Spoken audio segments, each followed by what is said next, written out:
Buenos días, mi nombre es Hernán Sánchez de Muner y soy alumno de la Benemérita Universidad Autónoma de Puebla en la licenciatura en biotecnología. Y para la materia de tópicos selectos de biotecnología voy a presentar la ponencia sobre el artículo CRISPR-Cas9, una poderosa herramienta de ingeniería genética para establecer animales modelo grandes para trastornos neurodegenerativos. El artículo fue publicado por Suchi y colaboradores. La referencia está aquí abajo. Ok, empezando por males neurodegenerativos. Estos son caracterizados por neurodegeneración selectiva y dependiente de la edad.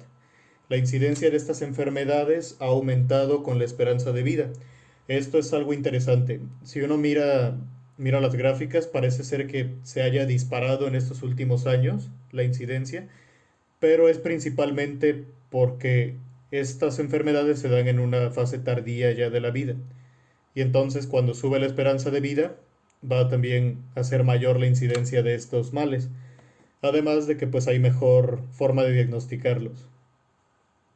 La patogénesis de la mayoría de estos males neurológicos sigue sin ser clara, por lo que existen escasos tratamientos para estos males. Aquí tenemos cuatro que todos ya hemos escuchado y son los que recurrentemente vamos a estar mencionando en esta revisión. El primero es el mal de Alzheimer, el cual está caracterizado por una pérdida de memoria y una incapacidad para generar nuevos recuerdos.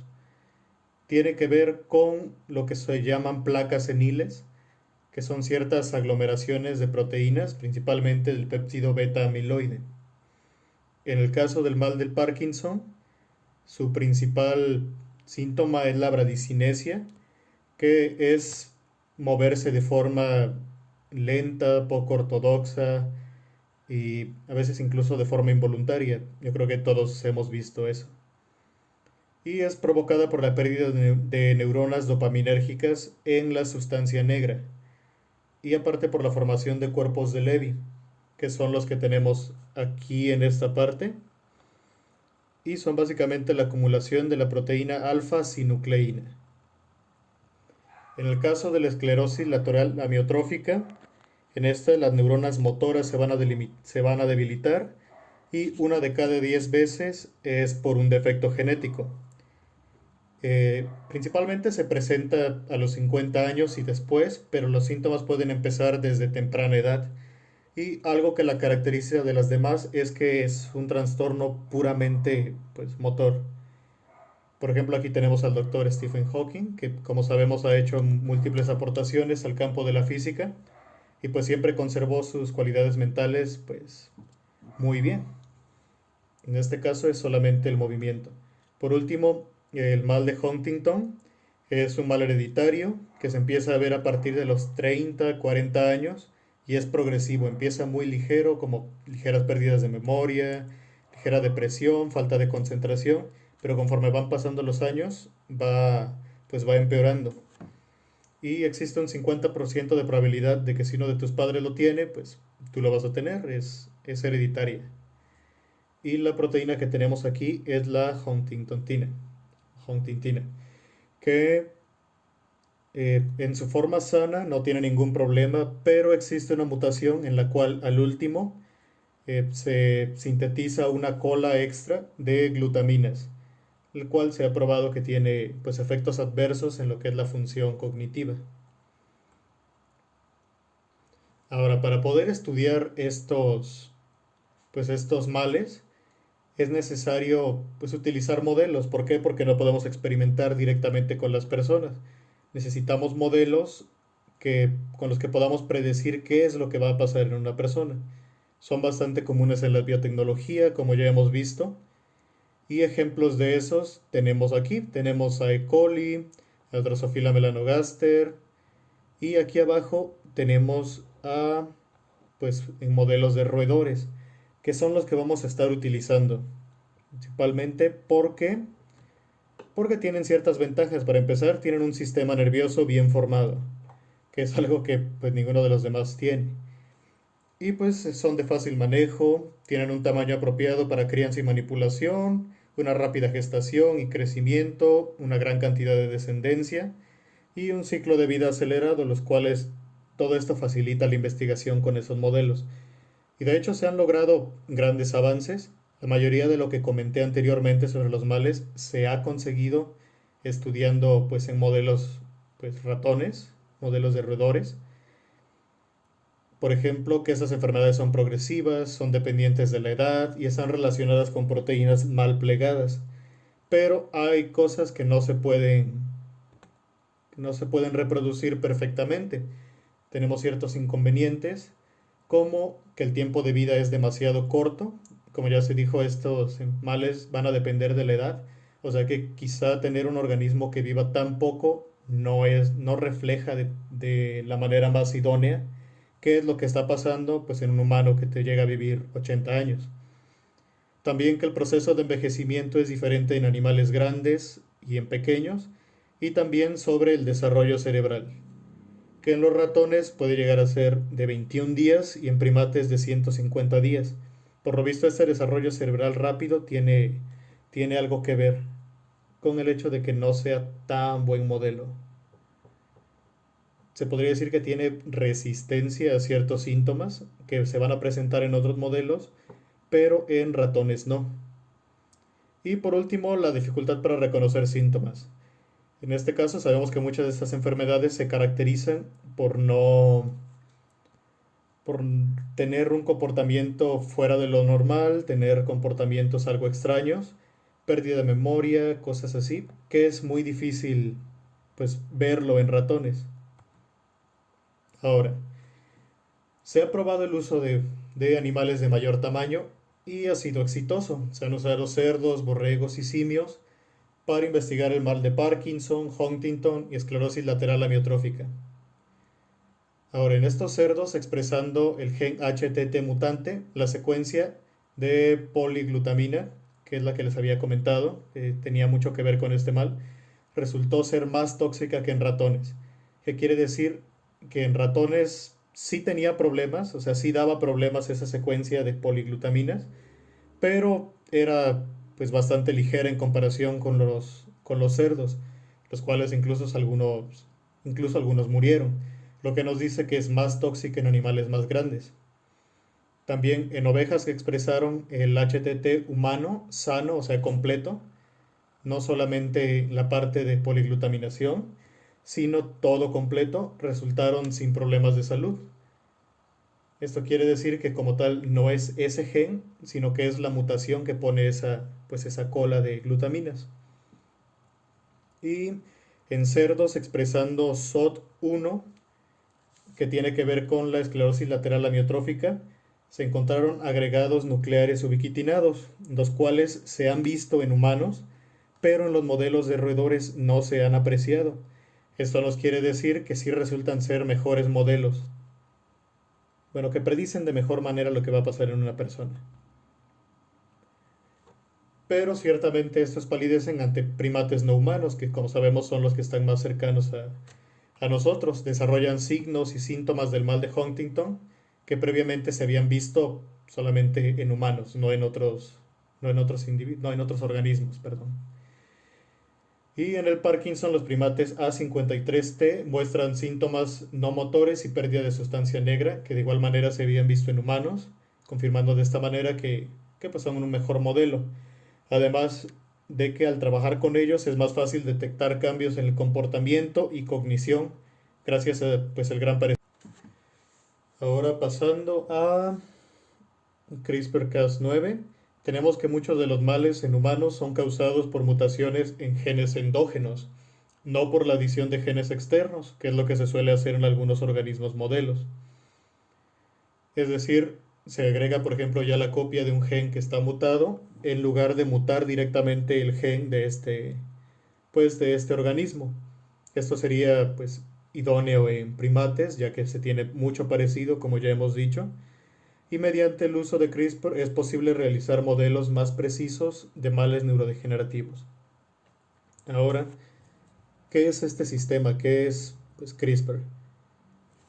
Tenemos, para empezar, esta proteína de acá, que se llama Cas9, la cual pues es una nucleasa y como se puede ver tiene una parte proteica y una parte de ARN. Este ARN acoplado se va a llamar ARN pues, guía.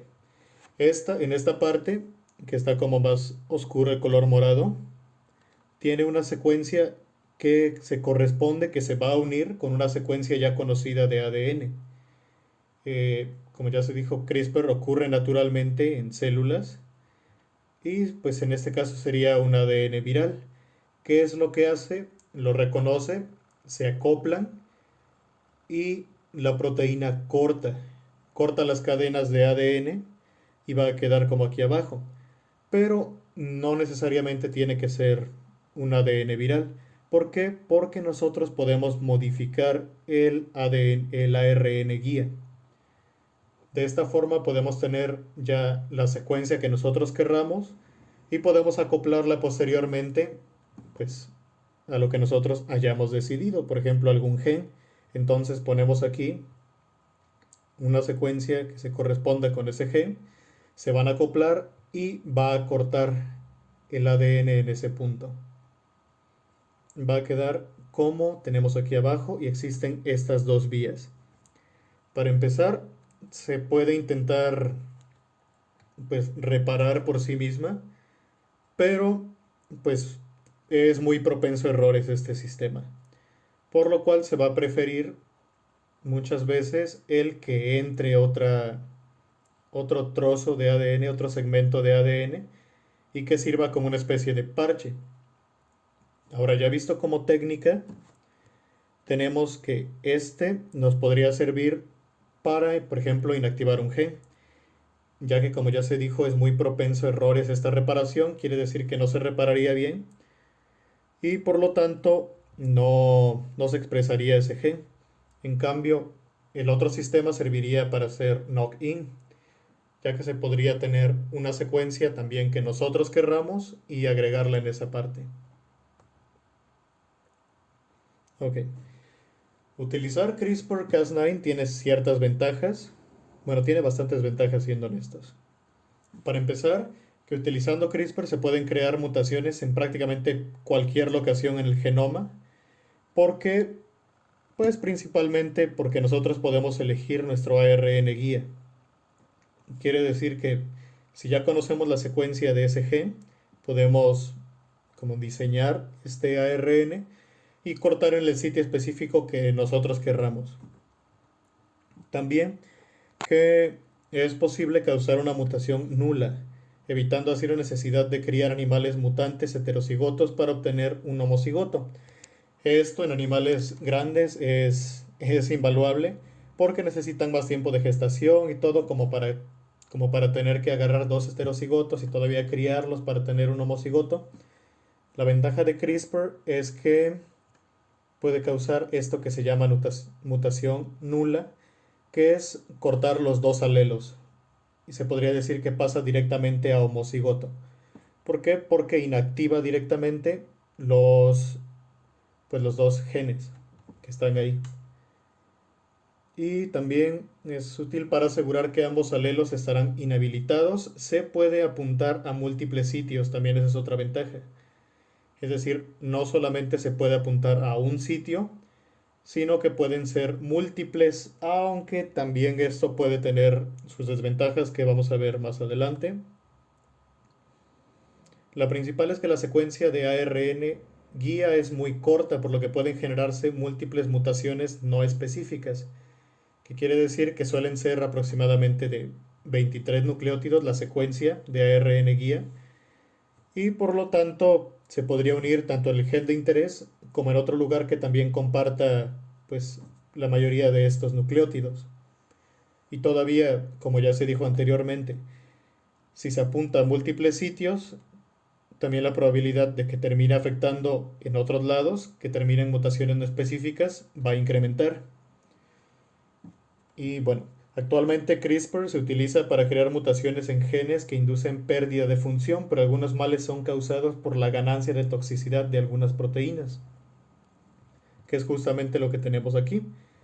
Aquí tenemos la huntingtina, de la cual ya hablamos, que en este caso no es que esté inactivada, es decir, no es que no se produzca, sino es la secuencia de glutaminas la que nos trae problemas. Entonces aquí como tal no convendría tanto inactivarlo, es decir, no convendría tanto utilizar este sistema de reparación, sino que sería más útil agregar una nueva secuencia, es decir, el otro sistema.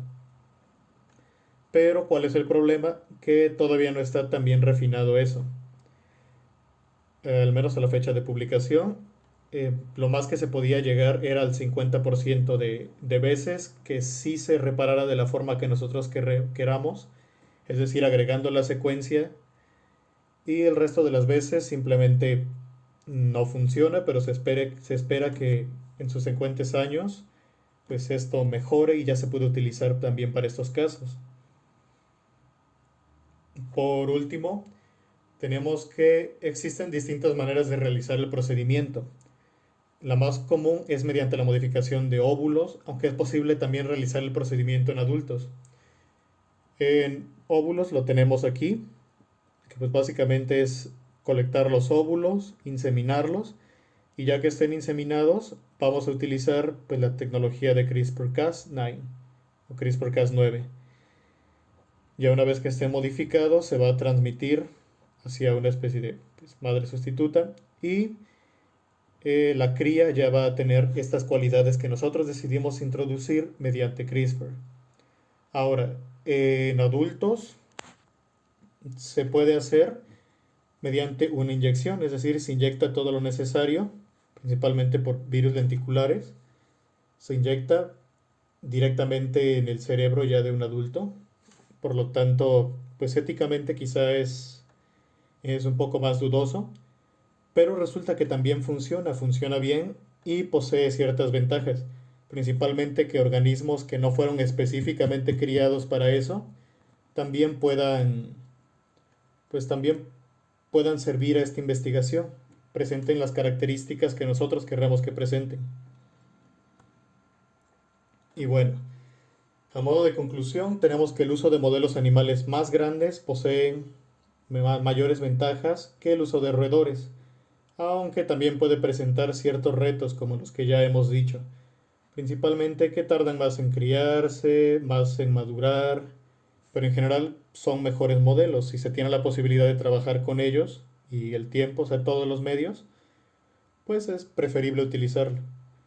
Y el uso de CRISPR-Cas9 facilita la creación de modelos que se apeguen de mejor manera a lo que ocurre en humanos.